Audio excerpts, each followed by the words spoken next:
Ang tulong natin ay nasa pangalan ng Panginoon. Siya ang lumikha ng langit at lupa. Ating ipahayag ang ating mga kasalanan sa Diyos. Ang ating Diyos ay Diyos na mahabagin at mapagpatawad.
Mapalad ang tao na pinatawad na yaong kasalanan at nalimot na rin ang kanyang nagawang mga pagsalangsang.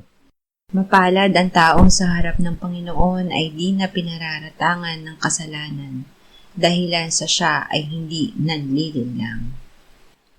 Nung hindi ko pa naipapahayag yaring kasalanan, sa buong maghapon ako'y nananangis sa matinding lumbay.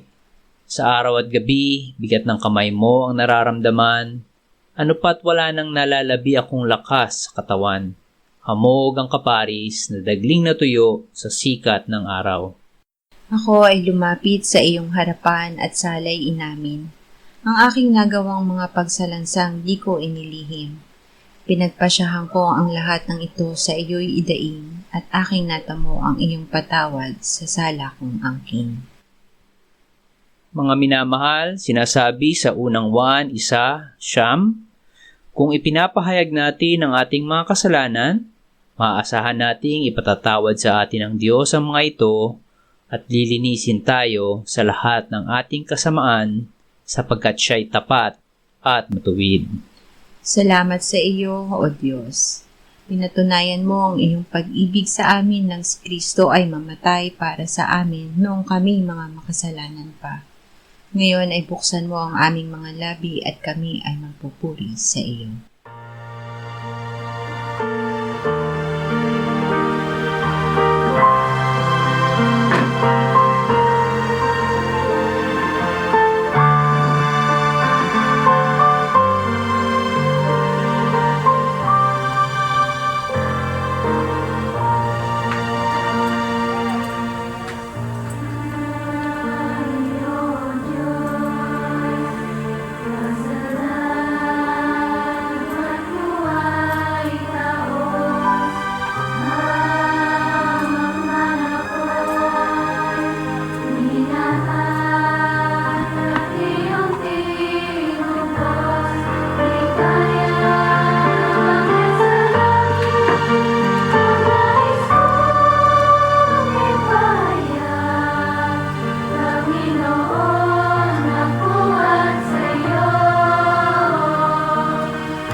Ikalawang Korinto 5:4-7. Habang kami ay nasa toldang ito, kami ay dumaraing na nabibigatan, hindi sa nais naming maging hubad, kundi nais naming kami mabihisan pa upang ang may kamatayan ay lunukin ng buhay. Ngayon, ang naghanda sa amin para sa bagay na ito ay Diyos, na nagbigay sa amin ng Espiritu bilang paunang bayad. Kaya't kami laging nagtitiwala, bagaman nalalaman namin na samantalang kami ay nasa tahanan sa katawan, kami ay malayo sa Panginoon, sapagkat kami ay lumalakad sa pamamagitan ng pananampalataya, hindi sa pamamagitan ng paningin. Ang pananampalataya ay nakasalalay sa salita, hindi sa pakiramdam.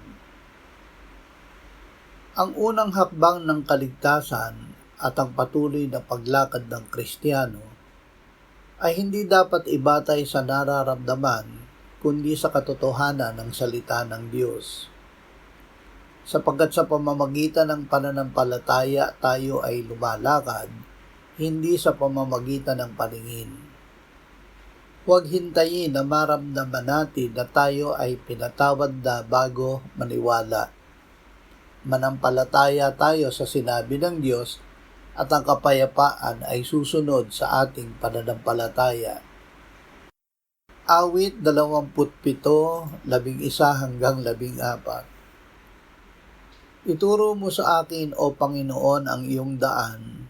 Akayin mo ako sa patag na landas dahil sa aking mga kaaway. Huwag mo akong ibigay sa kalooban ng aking mga kaaway, sapagkat mga sinungaling na saksi laban sa akin ay nagbangon at sila'y nagbubuga ng karahasan.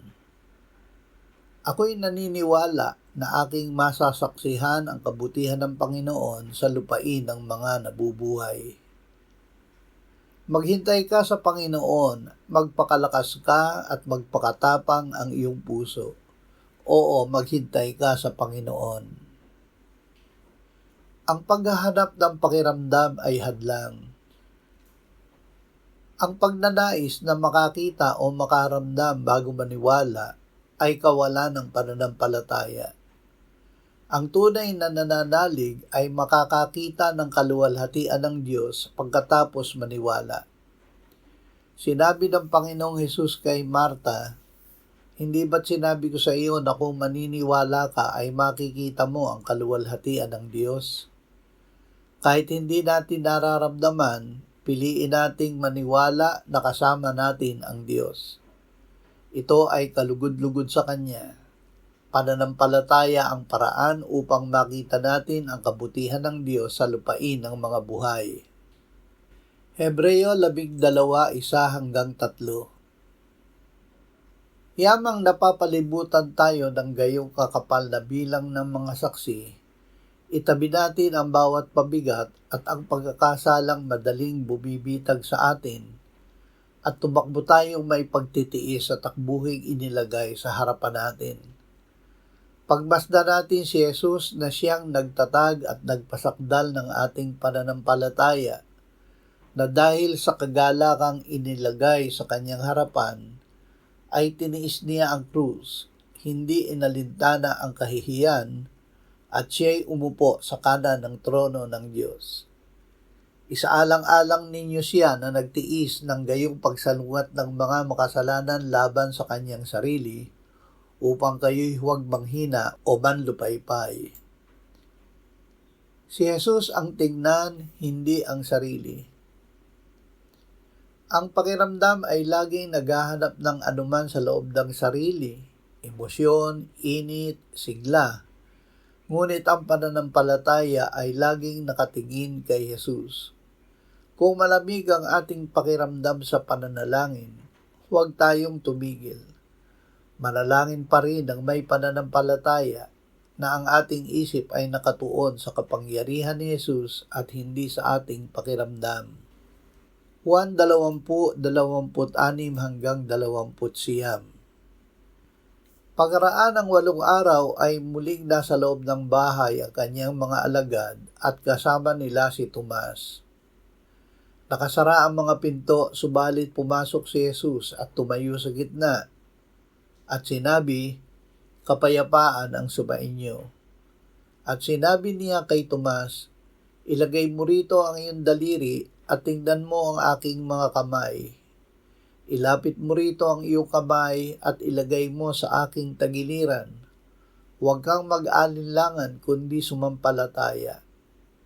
Sumagot si Tomas at sinabi sa kanya, "Panginoon ko at Diyos ko." At sinabi sa kanya ni Jesus, "Sapagkat ako'y nakita mo ay sumampalataya ka, mapapalad ang hindi nakakita, gayon ba'y sumasampalataya." Piliing sumampalataya araw-araw.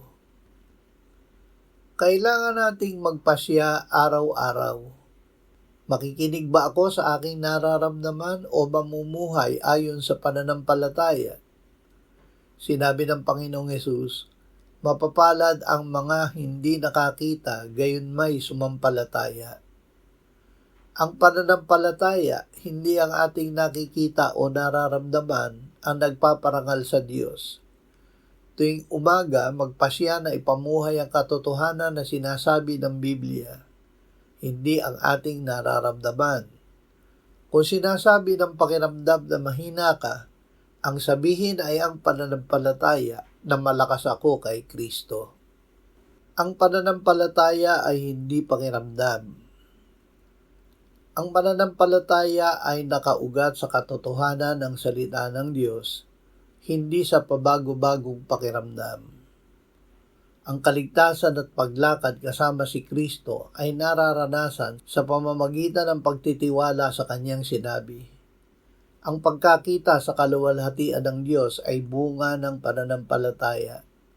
Ang hanap ng pakiramdam ay ang nasa loob ng ating sarili na init o sigla. Ngunit ang pananampalataya ay nakatingin sa labas, kay Jesus at sa Kanyang katapatan. Manalangin at maglingkod tayo batay sa kung sino si Jesus, hindi sa kung ano ang nararamdaman natin.